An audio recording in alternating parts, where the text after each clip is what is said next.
I'm here with ThaerK, and he's decided to join us this morning and talk a little bit about Masari. So, if you could, tell us what your background is and why you started the coin. Hi, my name's Thaer. I'm the founder of a project called Masari, and it's a project that I started a couple of years back, mostly to develop new ideas and try and promote as much research and development across different projects in the space. Okay. Um, so you want us to, promote research. Is that your only vision for the coin?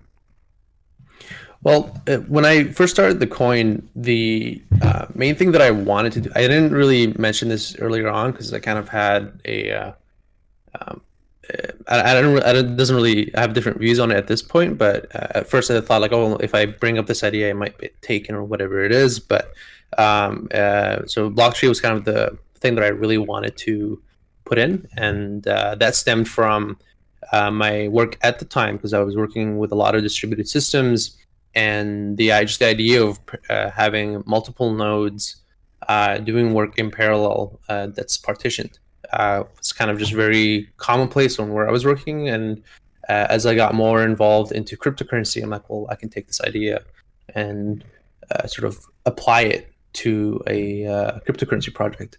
So that was like kind of the what was the initial goal there. And if anybody's been sort of into with the announcement of Bitcoin Talk, that was actually in there earlier on, but I took it out. And from the beginning, really, it was sort of very just um, uh, kind of driven by the different events that might be happening. So the first thing that we really contributed in as a project was this difficulty algorithm called weighted harmonic mean, Yeah. and it's just kind of an algorithm that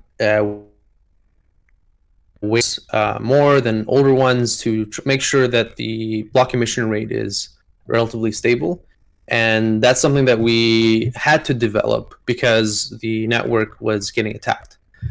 So it was kind of out of necessity that we had to really push for certain developments to stay stable and remain as a live project. Yeah. And yeah, so like there's a lot of different things that kind of kept coming from that, but the initial goal was to really have just an experimental project where I wanted to test something that's scalability oriented. It kind of had uncle mining as a precursor to that, but I really the main goal that I had with this project is to develop blockchain. Okay.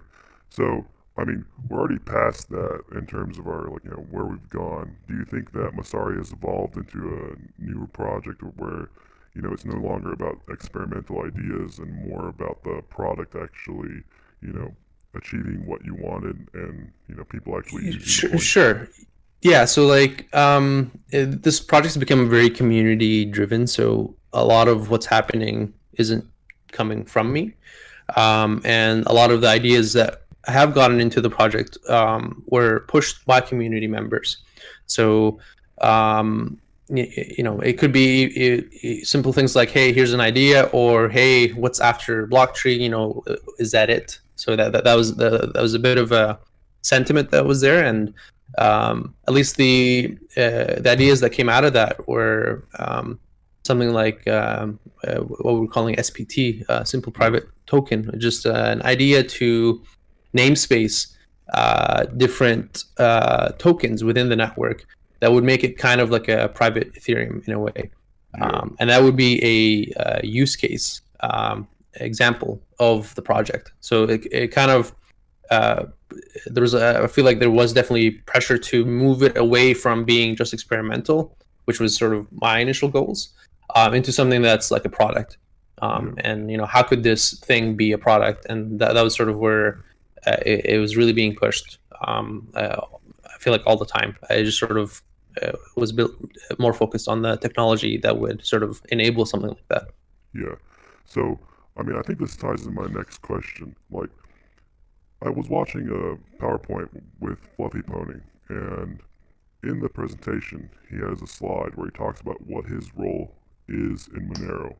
And in that presentation, he says that people rely on him to produce for Monero. And it's just one of his responsibilities that he has to do. What do you think your responsibility is and your role is in the project now that we have like a decentral team?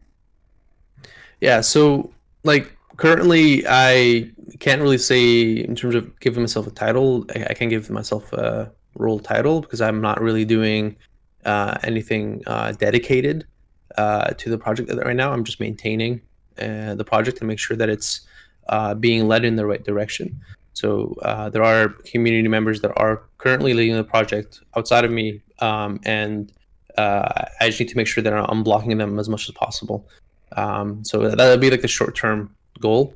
In terms of overall long term role, there are things that I want to develop in the project. That's still the case. You know, the purpose of the project hasn't been finalized, at least for the main reason why I started the project. So I do want to be developing specifically BlockTree. I want to test that idea out and see how that progresses. So in terms of role, outside of founding the project, it would be developing for the project. Okay. And when that sort of happens, uh, that's kind of that would be the role in the project. Yeah. I mean, I understand where you're coming from with that. I mean, your title did change and the core team was dissolved, and there have been some de facto leaders who came in and, filled those roles. Um, it is good to see the project being developed, though. And I think the community was really worried for a while. But we had people like Crypto Changes come in and help out, and, we had Genoc for a while. So it just seems like we just need to Yeah, grow he's from here. kind of he's been a bit on my. I tried communicating with him, but I had no response from him. Yeah, I mean, he has his businesses on the side, and I expect he probably took that rather than, dealing with an experimental project, and that's understandable. So let's move into the next question. Um, so, as the founder of Masari, you must have a reason as to why people should look at the coin. Why should people care about Masari over something like Bitcoin, Zcash, even Monero, in your opinion? Well, I think you have to define what you mean by care. So, like in terms of trying to get them to choose, Well, um, yeah, well, or with the experimental nature, you have like, Lightning Network with Bitcoin and, things on Monero. Why should they care about what Masari is producing versus looking at what some bigger coins are doing with more developers? yeah. So in terms of like, I think there's a network effect here. The bigger projects, if there's anybody to want to care within the space, I wouldn't want to push them to something like Masari because it is a small project with not that many developers, and the use case of cryptocurrency is really driven by the network effect. Okay. And because this is an experimental project, I wouldn't necessarily tell them to choose or care about one project over another, whether it be a Masari or anything else. Also, I wouldn't want to give them any necessarily advice. I would just sort of, hey, if you care about cryptocurrency, here's like you just look at Bitcoin, and you can sort of get into it from there on your own. But I wouldn't necessarily tell them to um, uh, care about one project over another. So I've had people ask me about Masari before, and I would just explain to them that it's this experimental project based off of this other coin called Monero. Here, the technical here's the technical background behind this project, and I would be mostly describing it from a technical perspective. And but the caveat there is that most people that I'd be talking to are in the software space, so it usually is just a technical conversation about the different technology and the protocols that may be in place. But that's the extent of me trying to get them to choose or care about one project over another. I'd be discussing the protocols in place. So, like, what can a certain protocol do relative to another? Okay. I mean, it seems like you'd be more pushing the research aspect of the coin rather than, as a product, which is understandable considering the experimental nature of the product. Yeah. or the coin rather, not the product. Um, so down the road, what would you see Masari being used for, and how feasible is it? So I kind of touched on this a little bit before, where at some point this wasn't sort of uh, an idea that came when the project started, but at some point, I think last year or late last year, there was the idea of the simple private token, and this is something that could make this a product. So in terms of somebody wanting to have a token generated that is not visible sort of uh, publicly on the network, that's something that could be used in contracts. So if I were to, let's say, want to sell something, but I want to sell portions of that thing, that I could create this private token that I would associate in this contract, in a physical contract. And each token would represent a certain unit within this contract, and it would allow for trading that unit without modifying the contract. So it's a product that can actually be pushed out, and it would satisfy the privacy requirements of contracts like that. Because like if I want to do something like this, I can't have just any party able to see activity that's sort of related to a certain contract. And there's certain privacy concerns that are there, both corporate and personal. So that's the thing. At least sort of from I'm still looking at this from a research and technical perspective, where it's like that's kind of something that would be looked like would start looking like a product, Okay. and rather than just sort of testing different new protocols that are coming up. Okay. So you could see it being developed for contracts in a corporate space in the future, is what you're getting at.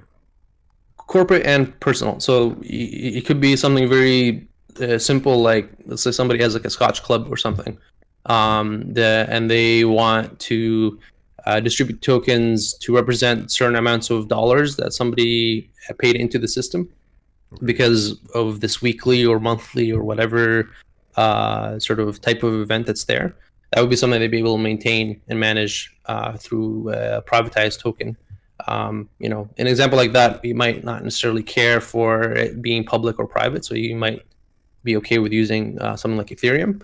But the idea with this one, with Masari, is that it's as simple as possible. That there are no contracts on the network. That this would be just a medium of transacting units, and the contract would be something outside of the actual network. That it'd be sort of off-chain contracts, whether it's software contract or a written contract.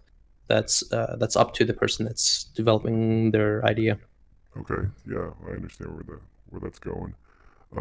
So would you consider this a short-term goal, a mid-term, long-term? What are some goals that you have in mind?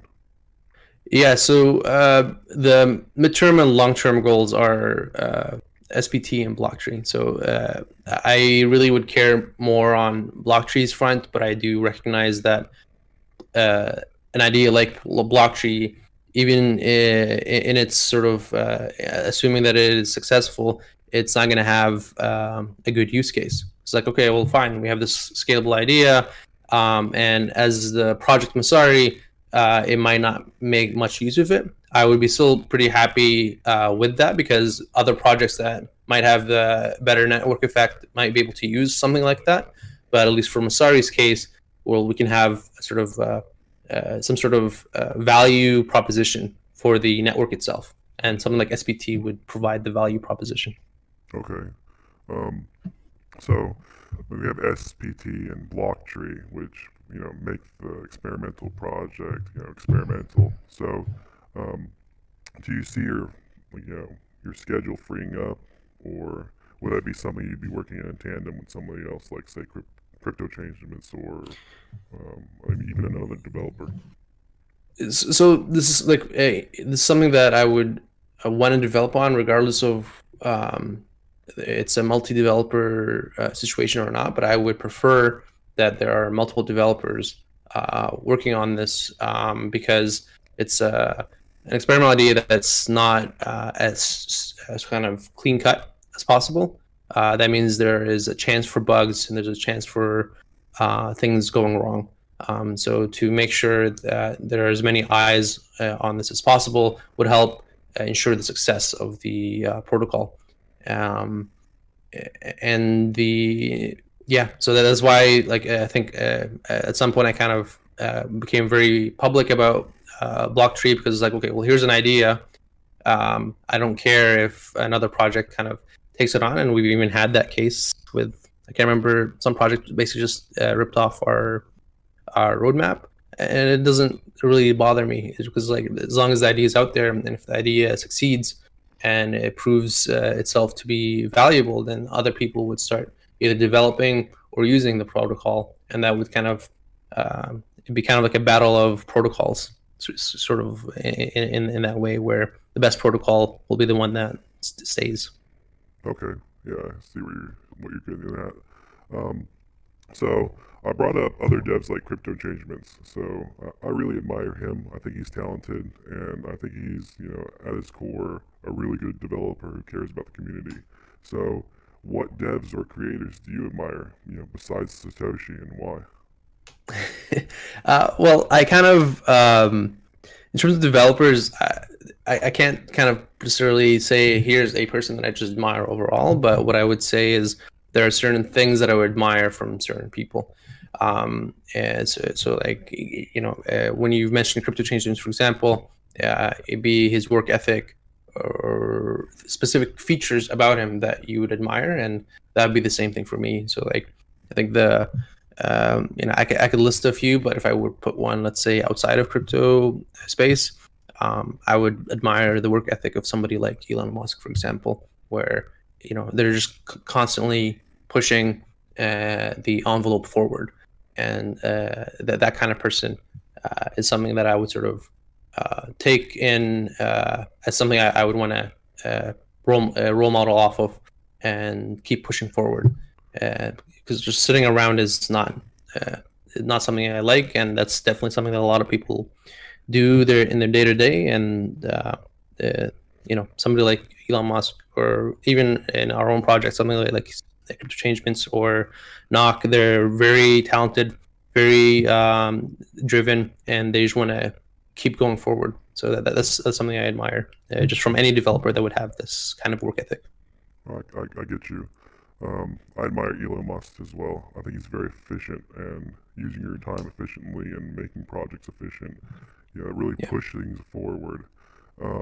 So, getting a little off tangent, Elon Musk has this idea that we are living in a simulation. What do you think about that? That we are in a simulation? Sure. Yeah, I've heard of this one. Yeah. Do you just wonder what my thoughts are on that, or Yeah, I mean, it's something that's pretty interesting. I mean, he brings up some good points with technology advancing, and we even have, I have a VR headset, and I use it, and I can only imagine if it was like, a neural network interface, what it would be like, so, Sure. So, like, I think the argument is rational. So that if you take certain things to their logical conclusion, then yes, we should obviously at some point be able to simulate our own world in a way. But we are limited in terms of information theory. Like, how much can we really simulate? If you want to keep kind of breaking down the atoms and the particles, how much data is needed there for us to be able to achieve a simulation at this level? And the idea would work if we're able to achieve that kind of computational complexity. And I don't disagree with it. I think it's something that could happen. I think it's unlikely, but there is a chance that we're in a simulation. Like, we do a lot of simulation today in general, just for things that we want to speed up on. So an example for work-related things that I'm currently doing, we're using simulation to speed up learning. So let's say I have a robot that I want to cross the street or traverse the sidewalk.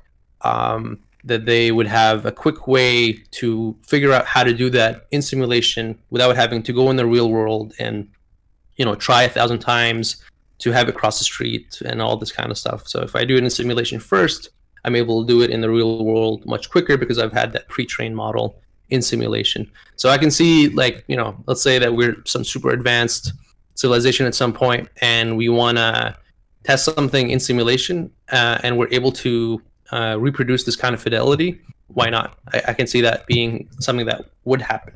But whether or not it is the case, you can't really say because there's no evidence to say that we are in a simulation. Yeah.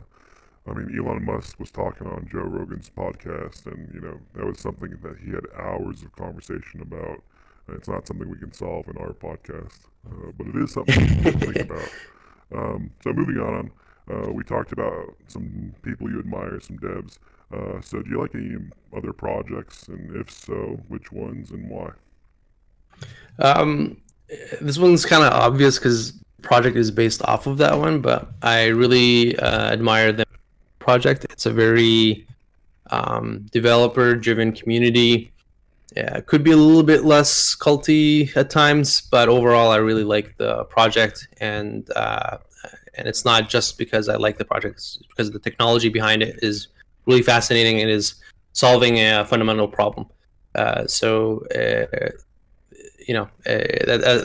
project I really like. The same with Bitcoin. Obviously, Bitcoin started all of this, but they're fitting a space that fundamentally makes sense from a research and development level. Like pushing for privacy, that's kind of or in and of itself is the immediate use case.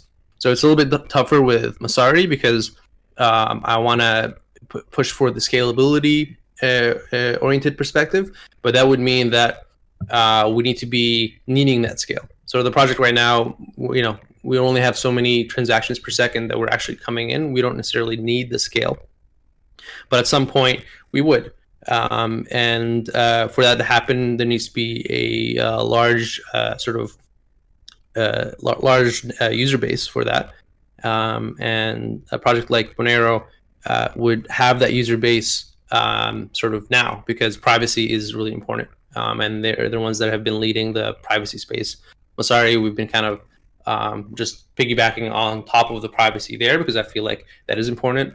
And it's not just a personal privacy; it's for corporate privacy. With something like Bitcoin, it's pseudo anonymous. With Monero, it's truly anonymous and will satisfy the corporate requirements for anonymity. You can look at Ethereum's enterprise sort of division. They're working with JP Morgan and whoever else, and they're trying to get Zcash type tech into the blockchain space that they're providing because they need the privacy. And that's something that we do need in sort of enterprise. And that's something that Monero is providing. Okay. So, I've heard so far that you really like the experimental nature of some of these products or these coins. Do you buy into the cypherpunk idea of what privacy is and what it should accomplish? For example, you have the Cypherpunks Manifesto that says we're moving towards a more open world where you really aren't going to expect too much privacy. Do you think that that's something that you personally would get behind, or is that something that you don't really care about because this is more of an experimental project that just pushes? So I don't know too much about the cypherpunk sort of manifesto that you're mentioning, but if I were to reinterpret that, let me know if I'm understanding this correctly. So the idea is that we're inevitably going into a non-private space. Yeah. Is that pretty much the gist of it? Yeah. You have companies that data mine and take people's information. Sure. And Bitcoin and Monero actively push against that. In terms of the privacy of the regular person. Is that something that you personally get behind? Sure. Yeah. So personally, I do think that privacy should be something that is maintained because especially let's just assume everything that you're doing is public. Now you've introduced the premise that somebody can use any of that information to use it against you in some way, even though it's not justified. So you get rid of needing warrants for anything, and having kind of reasonable case for invading your privacy. And that's something that I think we do need to have and maintain. So it's from a kind of a philosophical level, yes, I think privacy is important and we should be maintaining that.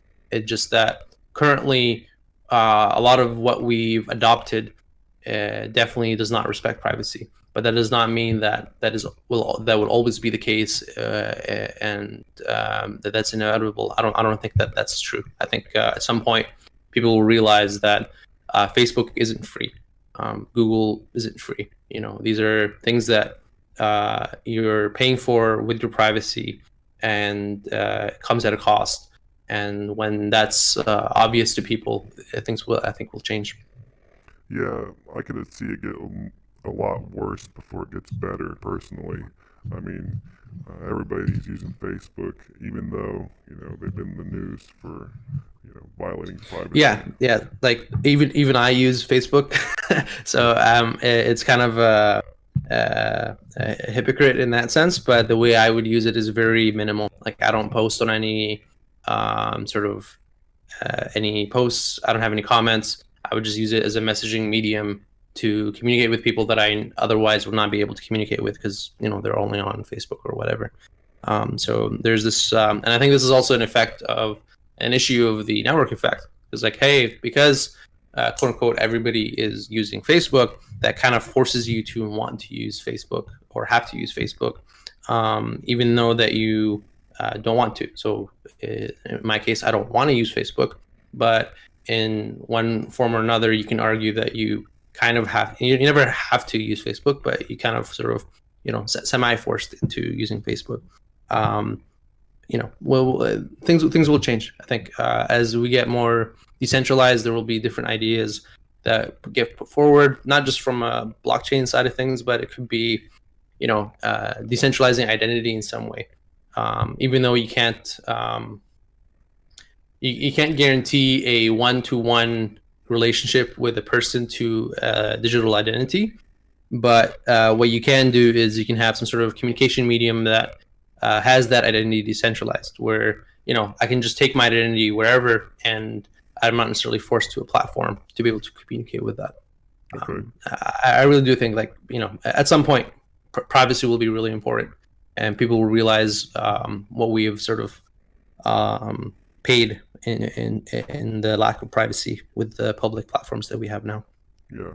So, what do you think about places like Decentraland, where you have a virtual land where it's kind of similar to the idea of the person that's not really, it's like a virtual person. In this case, it's virtual land that you can go and build things. I think that there was actually a community member who wanted to put like a Masari land inside of Decentraland. Do you think that has a use case? I haven't heard of Decentraland until now. I'm kind of just looking at their website.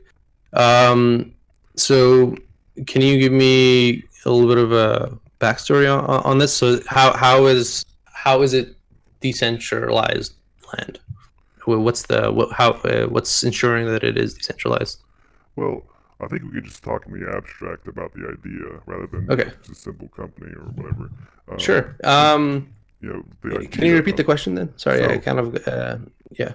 Do you think that having like a decentralized land or platform where you are free to express yourself, similar to like with Bitcoin, where you are your own bank, in this case, you would have your virtual land where you're free to build and create what you want. Say for example, you want a university or a art gallery. Do you think that has use, and what could you see it being used for? I'm not too sure. I feel like it could be like a digital space where, let's say that VR gets to a point where you're able to kind of traverse these digital spaces, then the concept of land sort of makes sense, but it's a bit it's a bit different because you can have multiple of these. So the scarcity of land in that nature is not really there, and you would only have it if we're agreeing on what this digital land is supposed to encompass.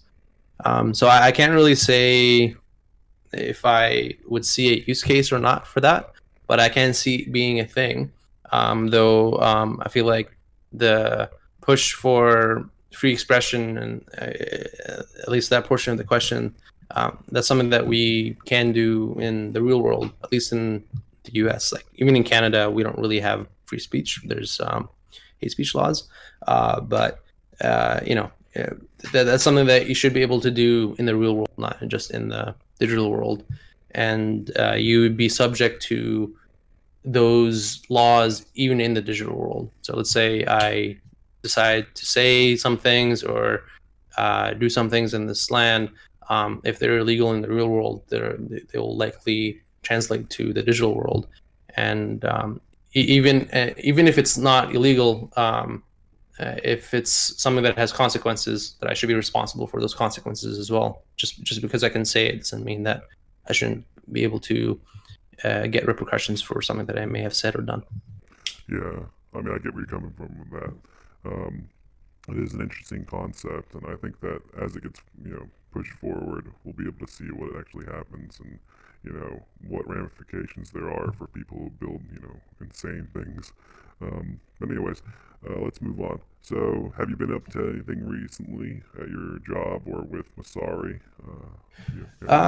So with Masari, I kind of for a little bit, I was starting to do a little bit more research on SPT. It's kind of a little bit on pause lately because with my current work at Postmates, we're working on at least I'm part of the team that is working on the autonomous robots that are coming out, the ones that are called Serve. There will be basically delivery sidewalk robots, and we're launching those very soon. So there's just a lot of it's a lot of hustle to get that out the door. Okay. Yeah, it sounds like an endeavor, like not something that's easy to get done. So, Yeah, it's multiple people, all the way from hardware to front end. So there's a lot involved with something like that. So it's a fun project. yeah.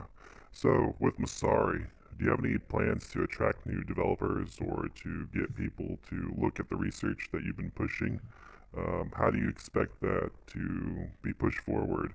And where do you think we can get people to look at these documents and to maybe be excited enough to come and help out? Yeah, so like I think like this is where something like marketing would make sense if I want to try and attract more developers into the space. And outside of our standard mediums of communication that we have in that with the Masari is using, we would have to effectively pay for ad space, but that's not something that I'm particularly fond of. I would rather sort of reach out to specific individuals where I feel like they'd be able to contribute. And most of what I've done for trying to promote people reading BlockTree is just from the communication mediums that we have. We're publicizing that here's this idea, here's a paper detailing it, and feedback is welcome. So we've done at least the minimum due diligence there, and the next step would be to really kind of reach out and to specific individuals. And I've done a little bit of that, but no responses per se. But that's something that you kind of need to be persistent on, where you're constantly kind of emailing these people. Yeah, so it's a little bit there just needs to be promotion of trying to get people to look into the project and look at the tech behind it and the research behind it, and try, and if they are interested, that they would contribute, which we've already been kind of doing. There are a lot of developers from the community that are doing their part in maintaining and pushing the project forward. So I think we're doing a good job of that already. We could always do better, but that's something that is happening. Yeah, I think we should probably push it more too.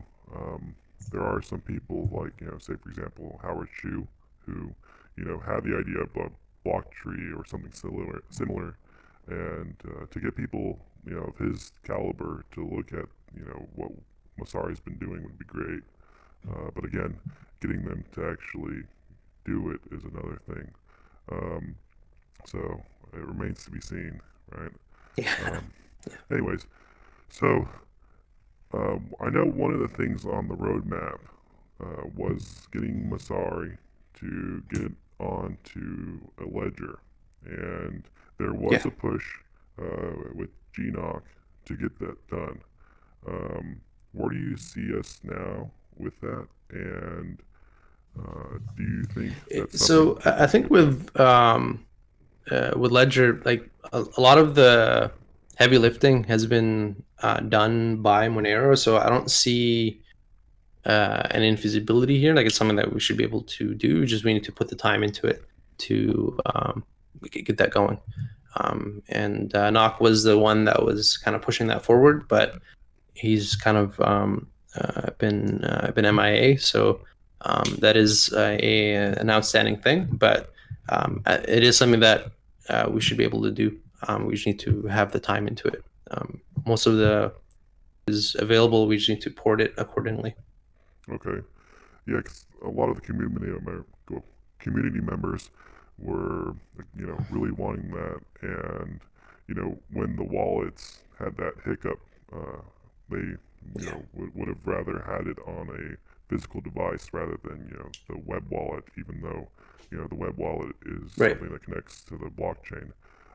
So there was a little bit of panic and confusion, as you would expect. So that would be something that's great to have and would probably make the community very happy. Um, so if time's the issue, then you know, that, Yeah, really, time's I think just an issue here. But this is something that I feel like we could easily or relatively easier be able to um, have this as a bounty because most of the work is there. Uh, it's very obvious what done is, and we can have milestones associated with that. And this is a solved problem in terms of the work needed. So it's there's no real unknown in this, um, and we can push for this to happen um, for whoever has the time to and the skill set to be able to do that. okay. Yeah, I know there was talk of a bounty. I think Cam was interested in completing that. He's been really great in terms of with the website and with Yeah. getting things pushed forward.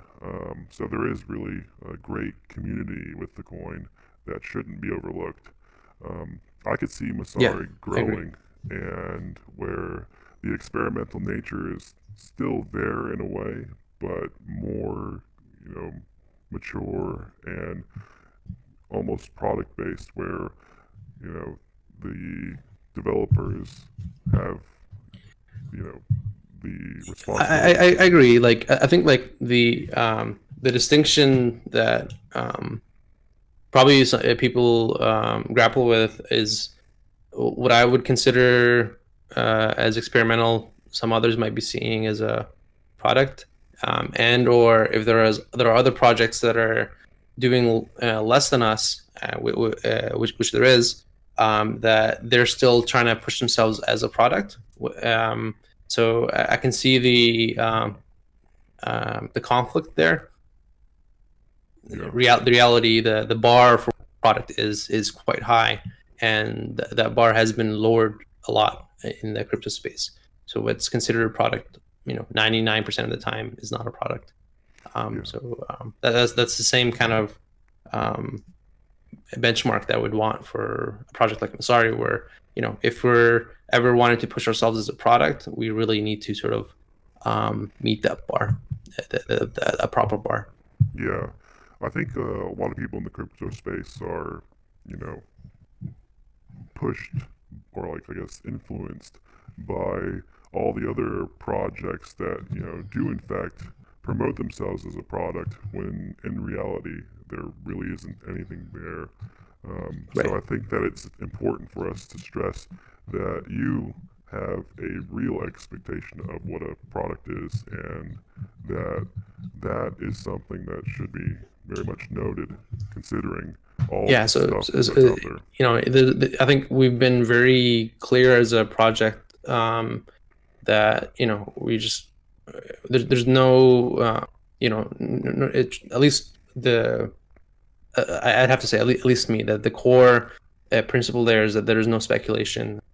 We're not going to be trying to sell vaporware in any way, and sort of all the problems that are in the crypto space right now, where there's a lot of vaporware, a lot of promises on things that don't exist, and things like that. So this is I think a bit of a grappled pressure as well with the community, because trying to promote something that might and this is not the entire community, this is a subset of the community that might want these kind of glamorous announcements to help with price in a certain way. But if there's no product to announce, then we're not going to be announcing a product.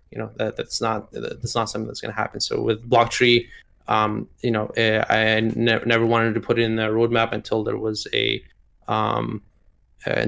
white paper, but the community still wanted to push for something like BlockTree on the roadmap, and that was basically a promise to something that did not exist in paper form at the time, and I was really uncomfortable with that.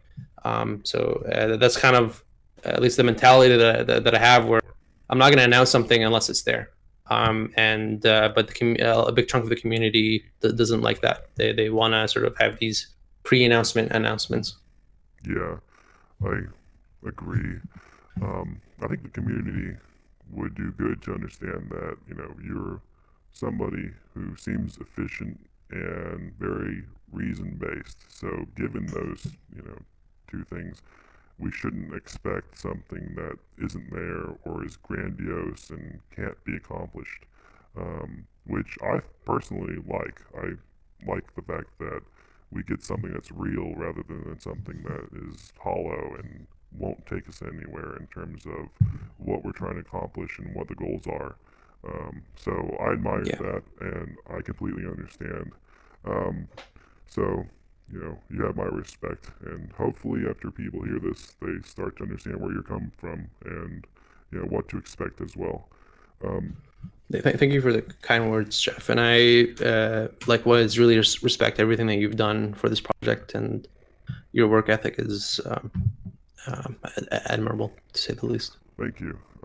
I also admire Elon Musk and his efficiency. Whenever I'm not working, I just Yeah, feel it's so low. yeah.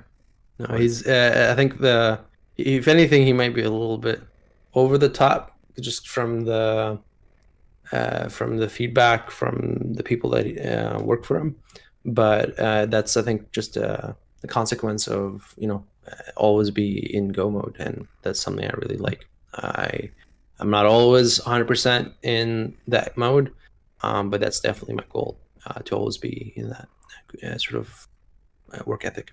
yeah, I mean, once you find yourself talking to your dates about BlockTree and simple private tokens, I think you'll be on the same level as Elon Musk. From what I understand, he was talking to his dates about electric cars. Like, To, it's to like, his what? Sorry, dates? yeah, like whenever he went out with somebody, he would talk about his Oh, company. yeah, So, sure. I usually, actually, to be honest, don't mention the project as much, because it has quite the public sort of impression of that, is that it's this big money thing, yeah, and it really gives off the wrong impression. If I bring it up, it's usually with somebody that's technically minded, yeah, and who for the people that I know that aren't technical, they really have a different perspective of what the Masari project is. They think it's this sort of um, they yeah, I try to avoid it, especially with dating, because it'll give off the impression that I have money, which is not true. So I avoid that. But if the topic comes up, I'm more than happy to share it, and I really focus on the tech. I'm very passionate on the tech, so I kind of when it does come up, I bring that up. That's good. So we're getting towards the end of the podcast. I only have a couple more questions for you, and they're more, Sure. serious and really deserve some thought. The first one is: are Pop Tarts ravioli? Yeah. So I think this is a question that was asked to Fluffy at some point. Yeah, with, I with Doug. I can't remember what he said. I think he said that technically it would be, but I might disagree with that because I think the notion of ravioli is um, composition involves what we would call pasta, Okay. and that has different sort of texture than the Pop Tarts sort of bread enclosure. Well, So I'd say not ravioli. I mean, they both have Sorry, Pop Tarts not ravioli. Yeah, correct. they both have flour on the outside of the goo that's in the middle. So I mean, you really Yeah, could but say that. the goo composite different. It's just so ravioli would be just flour and water, maybe egg, but Pop Tarts would have more than those components. So ravioli might be you could probably think a ravioli is a Pop Tart, but a Pop Tart is not a ravioli. Okay, I think we have something to think about for the Yeah. next few weeks. Yeah, so I don't know. I'd have to think about it a bit more, but they're definitely it's not it doesn't go both ways. I think. I'm one of the people in the camp that think it is type of ravioli. I also think enchiladas are a type of casserole, and cereal. Okay, I can see that. Cereal is also soup. I mean, nobody can explain it otherwise to me. Creole? I No, actually don't know what that is. cereal. Like Kellogg's, lots of Cereal. it's bread soup. It's like a milk soup. Yeah, sure, sure. It's I can You can see that.